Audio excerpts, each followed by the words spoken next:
go. This week's guest is Jeramiah Solven. He's the founder of Conquer Academy and a leadership and performance instructor, as well as a podcast host running a podcast called Be the Leader. He's a former U.S. Army Ranger, an officer who earned one of two positions in special operations out of a 400,000 soldier force. He also became the #1 infantry officer from a class of 2000. Jeramiah has helped hundreds of people grow as leaders. He has worked with clients ranging from CEOs, small business owners, pilots, FBI agents, to leaders of a billion-dollar company. It's Jeramiah's mission to bring more good in this world while helping others achieve their best. But a little bit about his story. His story is one where he transformed from a shy kid into a Ranger officer and led Rangers in combat. He is now an entrepreneur who built his business while having a high-tempo 9-to-5 job. He's now teaching leadership and performance to individuals and companies who want to win. He's written a book, helped clients triple their income, helped people collapse the timeline to their goal in half, all with by putting an emphasis on their individual performance and leadership. One of the things I liked he sent me in his bio is the biggest lesson he learned in the 14 and a half years of military experience is that leadership is everything. If you could build high quality leaders, empower your team, teach and train your team to enforce and embody your core values daily, you will win. So Jeramiah, welcome to the show. Hey, all right. Thanks, Ken. Thanks for having me. Excited to be here and provide value to your audience. This is amazing. And, one thing I didn't talk about on your bio is some of your athletic accomplishments that you've done too, in terms of running, in terms of some of the performance you did in, the Ranger School and everything else. So we'll jump into that in a minute, but love to hear a little bit about your story and hear it directly from your mouth. Yeah, sure. So just broad overview. I grew up in a small town in Northern California. My dad used to hunt to put food on the table. Actually, we had low income, government cheese coupons, and we were kind of lived this sheltered life. And as I got older, my high school senior class was 100 people. So I found wrestling in high school, and that became my first dream. And I wanted to become a college athlete. Well, that didn't work out, and I failed at that. I wasn't good enough. And after that failure, it hit me pretty bad. And I just drifted and kind of did what everybody else would expect you to do. I joined a community college with some people that I knew, and really I was just drifting.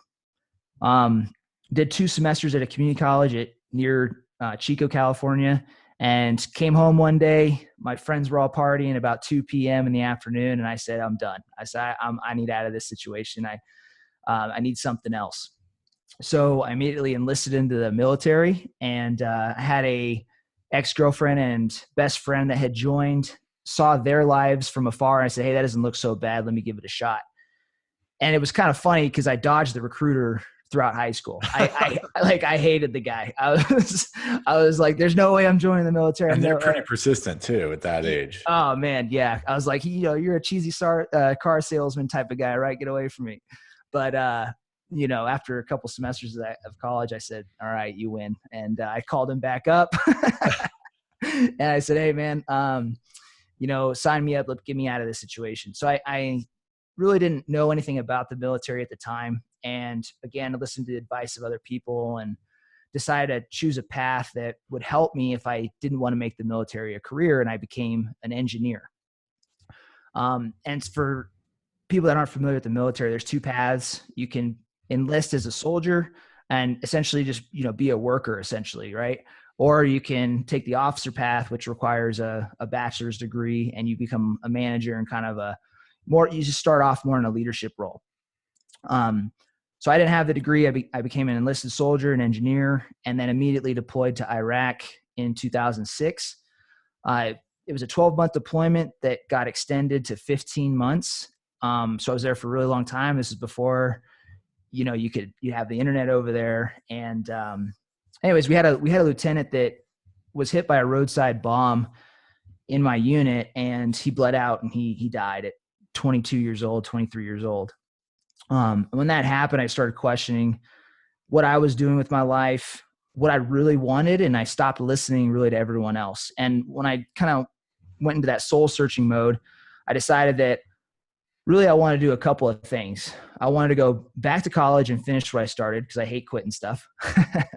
I wanted to, I liked some things about the military, but I didn't like others. I really didn't care for the job I was in, but I wanted to challenge myself, and I wanted to still continue on that path. So I decided I would go back to college under the Army's Green to Gold program to become an officer, and I would pursue a career in the infantry. And then my goal was, after meeting some mentors, they encouraged me to get into special operations. And so I got very, very obsessed with that, almost in a way to kind of redeem myself for being that failed athlete in high school. Mm-hmm. And, along that path, I started developing some confidence, and I moved, from one stage to the next with a lot of doubt, but I started feeling more and more confident about myself, less like that small, shy kid I was growing up in that little town. And so it kind of became addicting, trying to stretch myself and do the next thing. And through a lot of failure, a ton of failure, like when I went back to college, I had testing anxiety and some adjustment disorder from the deployment. I was by myself. I knew nobody in school. And you'd put a test in front of me, my heart rate would get so jacked up, I could hardly spell my name right. I'd had such bad anxiety. So I struggled a lot, but I just continued to move forward and fail and fail and fail. And what then ended up happening was I just didn't stop. And I landed a position in special operations as a ranger after going through several gates, several application processes at several schools. And I earned one of two positions in the entire Army. So I was the Bad Mothers platoon leader for a platoon in attack company in 2nd Ranger Battalion, and did some work overseas, some capture or kill type missions. And then after that assignment, I finished out my military career as an infantry officer, as an infantry company commander. My job was to be the senior officer for a 120 soldier light infantry company. And along that last little leg there, I started building my business that I have now, which is Conquer Academy, and started teaching leadership, performance. And there was some physical accomplishments along the way, but that's what I do now. And it's turned out really, really well. I've been out of the military since really November. And I've done a TEDx. I've been in Entrepreneur Magazine. My podcast was in the top 200 on iTunes. So it continues to gain a lot of momentum, and I'm excited for this new chapter that I've stepped into. Definitely. And that's amazing. The fact that I love that you didn't quit or that you went back to it, right? I'm sure that was always part of in the back of your head, wondering, oh my God, am I ever going to go back to this? And I'm the same way. It's, you haven't quit. You haven't failed until you never went back to it. Right. So was it really quitting, or were you taking a pause? I think you're more taking a pause, and so many people do that in their lives. And I was actually just reading, and it was interesting, just reading an article about, actually Seth Godin just sent it around today, talking about teaching kids at NYU in their business school, and that they just try to do the minimum to get by, and they just, show up for class to get by. And that's, what a lot of, elite schools, people have just sort of figured out how to get by, versus going to the community college where people are hungry. They're working full-time jobs. They're going to night school. They're doing everything, and they're wanting more homework and more knowledge, right? They're looking to gain the secrets of marketing or business or their success from their leaders. And it's two totally different takes on it. And I think the latter one's actually hungrier than the first one, right? The first one got into college because they were smart in high school, they got the right grades, and it was just the easy thing to go to, versus sort of the hard knocks life of, hey, now that I'm in school, I need to figure out how to become a CFO, or I need to become a marketing person, because this is going to directly impact my income right now. And it sounds like a lot of the same stuff you did there. Yeah, absolutely. I think what people do is they settle for the lowest standard that they have for themselves. And when you grow up without a whole lot, you grow up either low income, or you get put in a bad situation, or you just decide to change career paths because you get fed up. what you really do is you change the standards that you have for yourself. Mm-hmm. And what that does is it doesn't make you hungry. It makes you starving. It says, you know what, I'm not going to live like this anymore. I need to build a new life, and I'm going all in. And I think that's kind of, the underdog advantage, if you will. Well, I think, especially during this time and the COVID-19 pandemic is when this whole thing is going on, when we look back at it, and it's sort of crazy, right? I think there's two types of people. There's two types of people who are just like, F this and throw their hands up and gonna, try to collect money from their employer as long as possible. Then there's other people that are like, let's go all in. This is opportunity. This is opportunity to talk to people that I don't normally get to speak with. I know from myself and my own business, I'm talking to people I'd never get to chat with in the past, right? Now they're like, yeah, I've got a few minutes. Let's talk about what you have going on. And it's opportunity. There's unique opportunities out there, or like what you're doing with your podcasts and getting more views and more listens and doing all that stuff is really, you can look at two things. You can look at this whole thing as either a train wreck or disaster or opportunity. And you look at some of the biggest companies nowadays all started during the last recession, right? Airbnb, Uber, Square, all those big players that are multi-billion-dollar valuations came out of necessity. And the coolest thing is the biggest companies in the world don't even have any assets. Uber doesn't have any, they don't have cars. You look at Airbnb, they don't have hotels. You look at, any of this stuff, there's no real asset there, but it's an idea that enables other people to do the right thing. And I think that's really where a lot of this stuff is going to come out of. Yeah, I agree with you 100%. I think that I get excited about the current state that we're in because there's two types of people right now. There's people that are going to survive and there's people that are going to thrive. And what I love about the winter season, as I like to call it, these times, is that it makes winning easier because all you really have to do is be the person that's ready to do the work. Most people don't want a hard situation in order to win. Most people want the perfect situation in order to win. And the truth of the matter is, if you really want to win in life, then you need to just be digging in when everybody else doesn't want to. And so, Zig Ziglar said it. He said, there's very little traffic on the extra mile. And what better chance, what better chance than to get ahead and get on that extra mile than right now in today's environment? No, there is no better chance at all, right? The opportunity is there. And I wrote a blog post about this, about 1%. Just do 1% more. It's not even, you don't even have to do, and 1% more right now is almost 100% more than what you were doing before anyways, right? Because now you're not really doing anything. So your 1% is actually, it's crazy, but do 1% more than your competitors. Do 1%. And it's not even thinking about your competitors, just do 1% more today than you did yesterday. And all of a sudden that starts compounded. And I sort of hate to talk about in the whole competitor world because competitors they're not really competitors. They're just people that figured it out a different way than what you're doing. Right. And that's how they're getting, they're getting in front of you.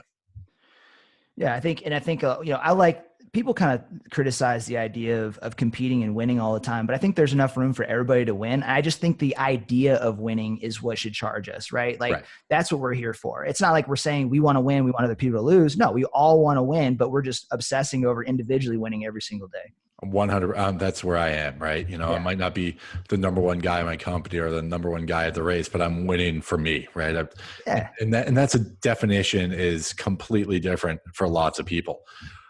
One of the things you had mentioned is leadership. Talk about leadership during these crazy times. I think this is where true organizations or true leaders are really going to shine versus marginal ones. Talk to us a little bit about that.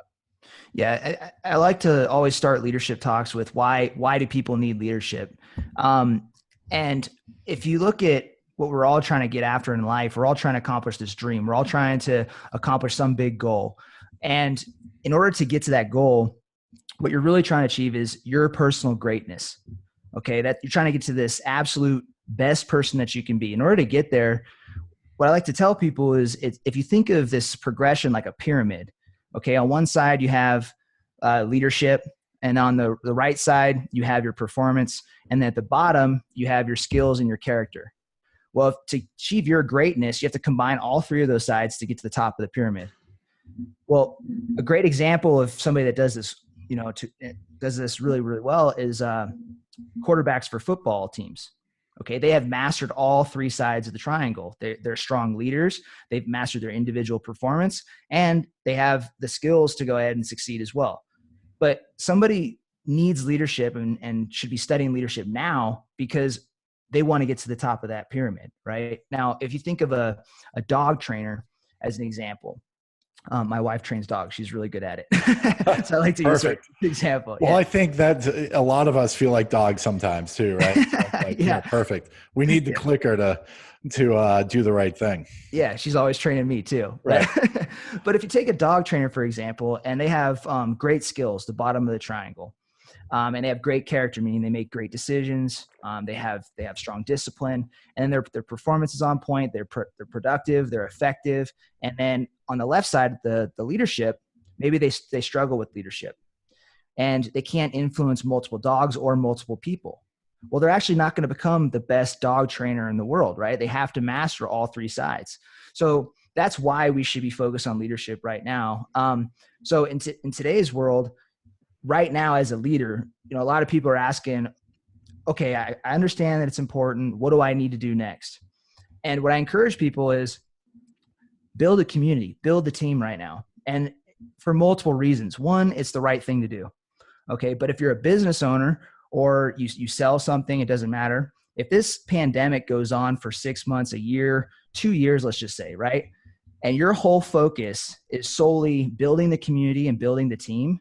Well, what you're going to do is create loyalty. And across the 6 months to a year, imagine, or 2 years, you've built that team and you have 100% loyalty with everybody that you've built relationships with. Well, now guess what happens when the light switch gets turned back on? Now you're going to be the person that they come to for business. So, what do you do in a time like this as a leader? You do the right thing. And I use that as a guiding principle to help all my clients out. But I think that's what people should be doing right now. Right. And I think doing the right thing is the most important piece, right? Even downturn, good, bad, or ugly, right? It's just doing the right thing. And it may not feel like the right thing to do for the time being, but deep down inside, most people know what the right thing is, right? Very few of us really are so, such a sociopath or anyone else that's, not going to do the right thing when other people are struggling. How can you help them out? And how can you really do, make things better for people? And, that's one of the things I love about doing this podcast, because everything I'm curious about, I'm sure other people are curious about, right? So let's talk about it and let's see and hear about different takes on things. And like you were saying about leadership and everything else. What, in military leadership too, right? Talk to us about the crossover from military leadership into the sort of the private sector. Yeah. What specifically would you like me to address? How it relates? Yes, definitely. Okay. So I'm reminded of another Zig Ziglar quote. He said, you build the people, then the people build the business, right? Right. And I think a lot of people try to build businesses backwards. They try to build the structure of the business versus focusing on the people. And what I learned in the military is how important the people are. The people are the business. So, they are. They really are, right? It's not you. Without the people, there's no military. There's no business.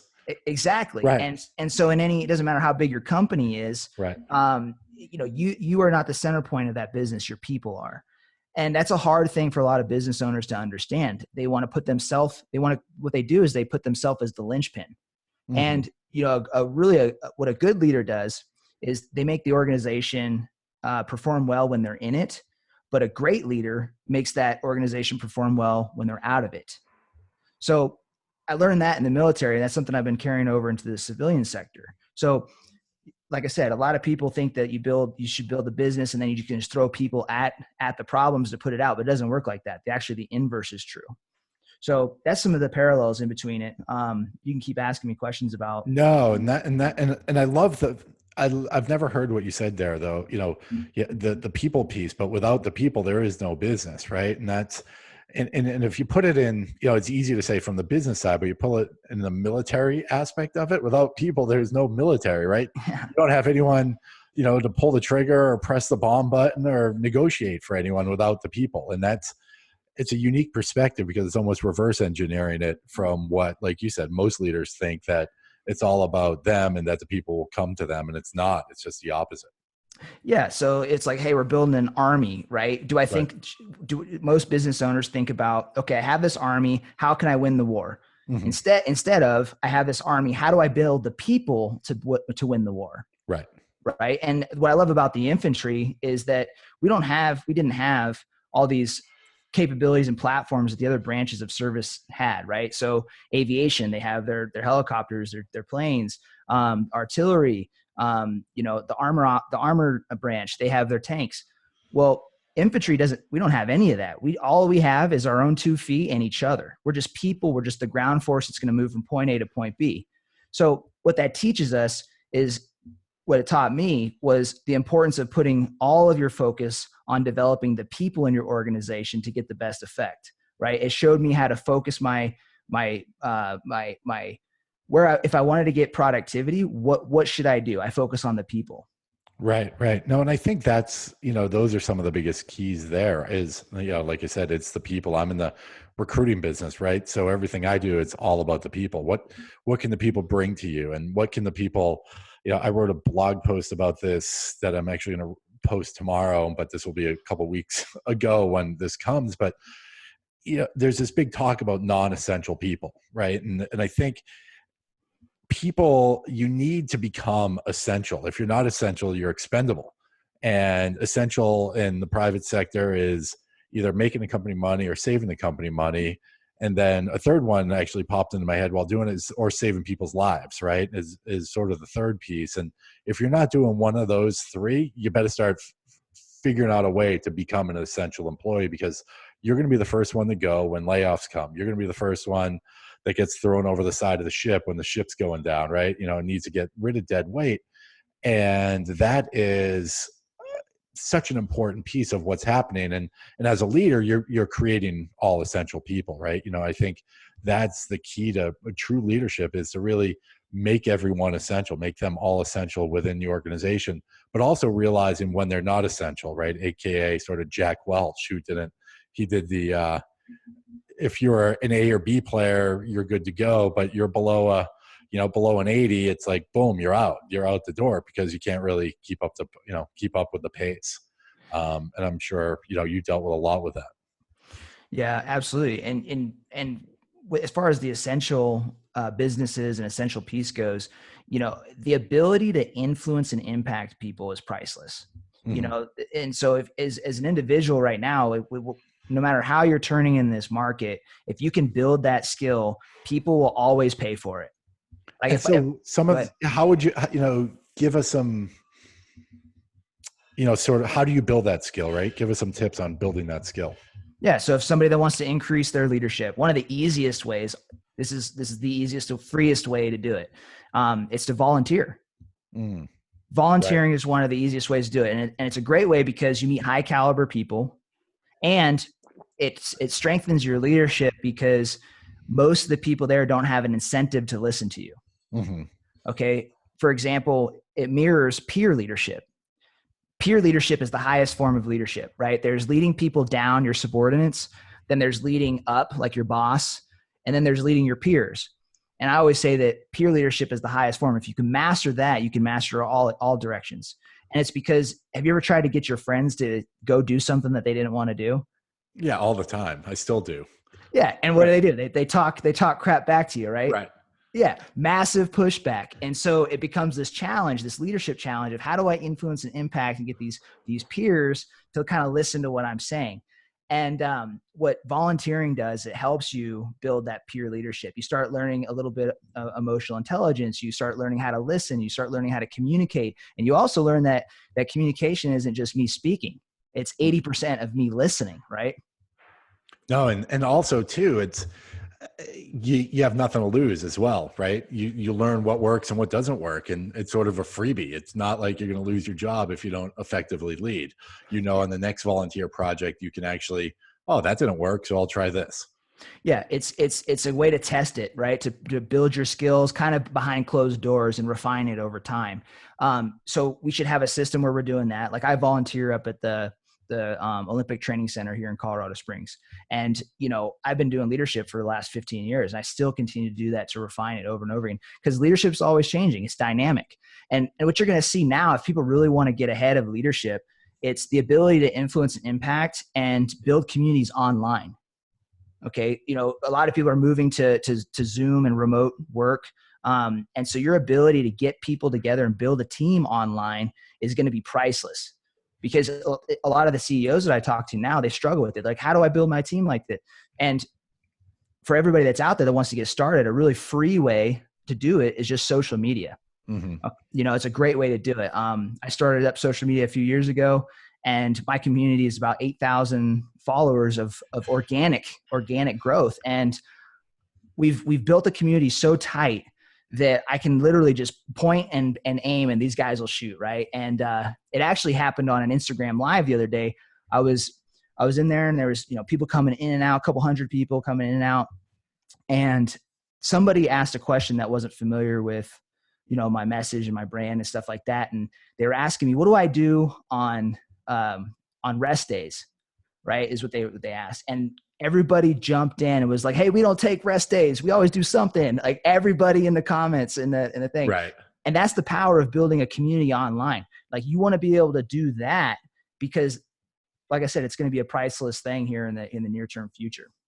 No, and that's huge. And that's one thing I had done early on was try to build communities, right? And like you said, and I think that's the importance of this whole thing. And again, you can do it free, and you can practice with them.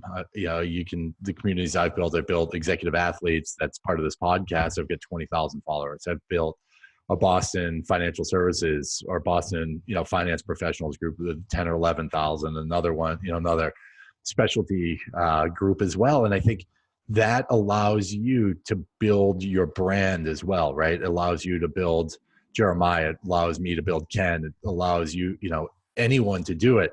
And I think that's more imperative than ever. And a lot like you're doing right there, it's building your tribe. I think, Seth Godin talks about it.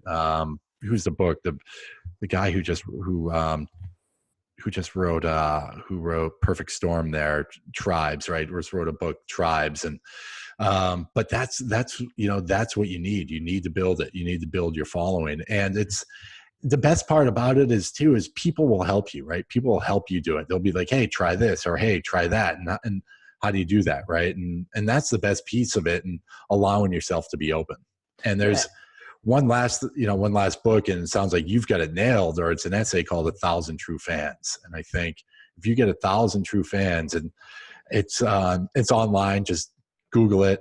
It's probably a 20 minute read. And it talks about getting 1,000 true followers that'll buy your product, or that'll follow you, that'll vouch for you. And once you do that, it's limitless of what you can do. Yeah. And where I see a lot of people failing in that space, the community space, they do it because they think they're supposed to do it. Mm-hmm. And they kind of pick a path where everybody's expecting them to go. And what I would encourage somebody to do is build a community for the sake of helping people, and make it something you're passionate about. Because what'll happen is, if you start doing it, maybe you create a Facebook group and you nest it within your current profession, which you don't really have much of an interest in. 4 months goes by and it's going to flop. Right. So you want to pick something where you're going to be inspired to do it. It's going to be fun, and build the team. And who knows what it turns into in a year, 2 years, 3 years, where you can monetize it. You might be able to monetize it. In fact, I have a friend that did this. He loved cars, and he created a Facebook group on cars. No intention of monetizing at all. Did it for about 3 years. And then guess what happened? Ferrari hit him up. He had thousands of people in his group, and they say, hey, would you mind running this advertisement inside of your Facebook group? We'll pay you $50,000. He went ahead and ran it. And then they said, you know what? Hey, can we buy this Facebook group from you? And he sold it to him for $3.5 million. Did he really? Yeah. $3.5 million. And he had a 9-to-5. He was an engineer. His name's Tony Watley. If anybody wants to Google him, he has a book called Side Hustle Millionaire. Great guy. And, so he sold it for millions. And what I'm saying is that he learned a skill. He learned how to build a community online. He did it because he was passionate about it, and he was helping people. And there's nothing better in life than seeing other people win. Like, when we get to our end, right? The careers that we've built, the identities that we have, like all that stuff's going to go away. But the people that we've helped, that's going to echo through time because they're going to pay it forward. So it's an obligation. If you can build a community and you have something that you're passionate about, to do it and help other people's because they need it. And especially in the time that we're in right now with the coronavirus and COVID, I just did a podcast on this, that giving people advice for how to get through this. And one of the points I made was be the friend that people need.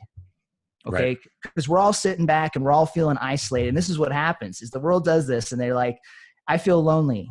I feel withdrawn. I feel isolated. And you talk to them and you're like, well, have you reached out to anybody? And they're like, no. And everybody's doing that. They're just, not everybody, but a lot of people are doing that. And it's kind of like everybody's just sitting back and expecting others to reach out to them. So what I encourage people to do is use this time, be the friend that others need, right? Be that person right now and build the community, because it will have, positive effects in your life immediately, but then in your profession as well. It's going to help at the back end. I guarantee it. No, it's huge. It's huge. So talk to us about some of the athletic stuff you have going on. You're in the ultra running world. You crushed it. What was it, in the Ranger School as well? Talk to us a little bit about that. Yeah. So Ranger School was, there's been a handful of things that I've done. And throughout my life, I've always kind of seeked challenges, but I never was an ultra or an endurance athlete until I got into the military and started being pushed to compete with the guys that were in my branch. I came into the infantry, and before the infantry, I was just a guy that liked to lift weights. And then I learned that if I wanted to do well and be up front, that I need to have some more cardio. So I started going to work on that and got obsessed about it and started competing and against my peers and stuff in different physical things. And along that journey, one of the first gates that I had to cross through was Ranger School. And Ranger School is a 62-day course that teaches you small unit tactics and leadership in a practical environment out in the woods. The idea is they sleep deprive you, they reduce your food, and they put you out in the woods, and then they rotate around different leaders to execute missions like conduct an ambush or conduct an attack. And they start you off small with a squad of 9, and you're the leader of that squad.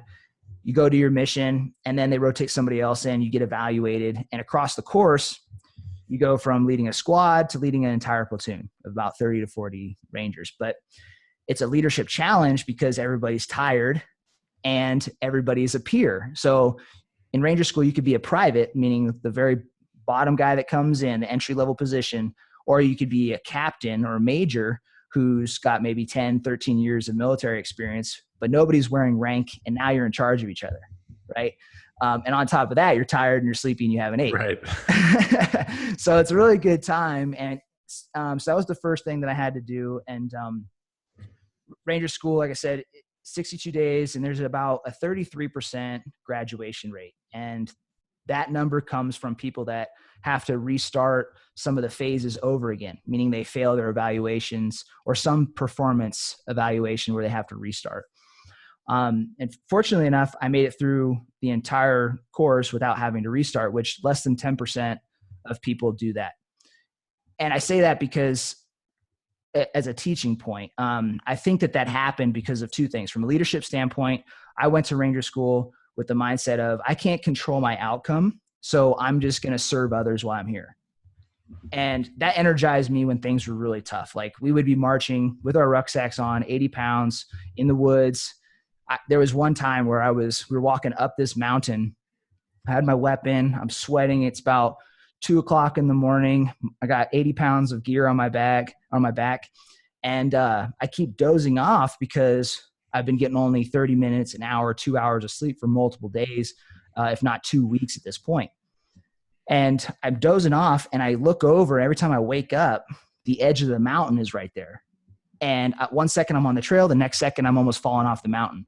And I'm shaking myself because I'm falling asleep while I'm walking. And I turn around to the guy behind me, and this dude's name was Reno. I said, Reno, man, I keep falling asleep and almost falling off the cliff. So I need you to make sure I don't fall off. If I go that way, just grab me. And so that little example of constantly falling asleep and waking up and then being put in position to lead people like that kind of gives a snapshot of what Ranger School was. So from an endurance standpoint, and an athlete standpoint, it was tough, mentally, tough physically. We did some physical events where, you do 12 miles of rucking for time, but the hardest part about Ranger School is really just the war of attrition, like making it to the end while everybody else kind of fades out. Right. After that gate, the next assignment I had was as an infantry platoon leader for a conventional infantry platoon, not a special operations one, but a conventional one.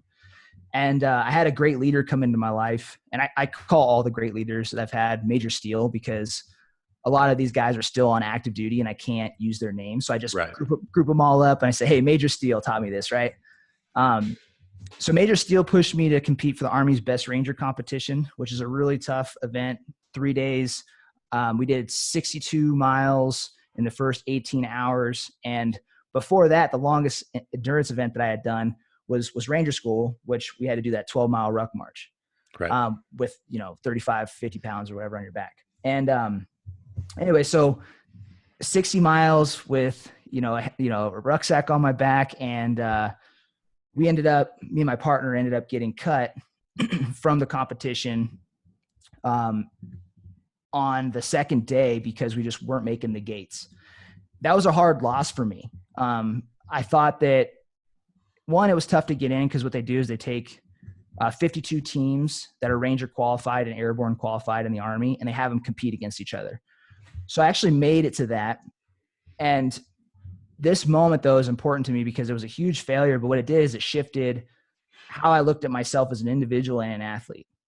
And I hadn't gone more than 12 miles prior to this. I hadn't ran more than 5 miles without a rucksack prior to this event. Here I did 62 miles with a ruck in the first 18 hours. And even though we got cut, the next day I was like, holy cow, man, like you can do so much more. And after that moment, I started slowly pushing the needle, kind of doing some more things. And what that turned into was this thing that I call Suffering Saturday. So every Saturday I do some type of physical event that challenges me and puts me into pain. Okay. And the idea, it's really simple. All you do is ask yourself, what do I not want to do? And then you go do it. And then you go further than you want to go. Right? That's it. And I come up with some different ideas. I live in Colorado Springs. So one of them was I ran from my house to the top of Pikes Peak and then back down, which was an 8,000 foot climb and 32 total miles. That was brutal. And then I went to the gym afterwards and lifted some weights for 45 minutes. Right. It was brutal. So there's that. And then I did an Ironman with like a total of 6 bike rides before I went out and competed in it out here, the Boulder Ironman out here in Colorado. And then I signed up and I did a 100-mile race out in, Silver Hills, Colorado, which is the second highest ultra in the entire United States. So I was sitting on my couch and I have a buddy that does ultra running. I saw him. I was like, man, I really wish that I could do something like that. And I have this thing, if I ever like long for something, I take an action to go do it. That's like one of the rules that I have. So I said, prove it. Right. So if people out there that are listening, if you're one of those people where you're like, you aspire to do stuff, just always, when you get that feeling, take some small action. Doesn't matter what it is. And so I did that. It was Sunday night on my couch. I saw this ultra runner running around and I was like, man, I really wish I could do what he's doing. He's running 20 miles a day. One day I'll be able to do that. And then I saw the Silver Hills Ultra pop up and I said, dude, I'm going to sign up for this. 6 days later, I went and ran it. It wasn't pretty, but I finished it. That was a whole nother story. Mile 20, I thought I was going to die and I still ended up making it through it. But that race transformed my life completely, 100%. No, and I love that Suffer Saturday thing. That's amazing. That's what I always try to do on the weekends. Try to do something long, try to do something hard, try to do it, when it's not even whether or not the weather is happening or not, you just do it. It could be 20 below zero or it could be 95 degrees. It's like, hey, I got to go out there and make it happen one way or the other. And there's no better, there's nothing better than the beer at the end, right? When you do something like that, it's well worth it. And it's a feeling you can't describe to anyone until you actually do it. And that level of spentness it's a special thing. And it's like, boom. And then it's addictive, right? And then it's like, all right, now I want to go back. I want to do more. I want to go further. I want to see what I can do. And I think that's what drives a lot of leaders. It drives guys like you and I. It's like, here, what can we do? Because we realize that life's short, number one, and number two, there's so many unique things that that we've given up on, right? Or I don't want to live a life of regrets by any means, of like, hey, I want to try this, or hey, I want to try that.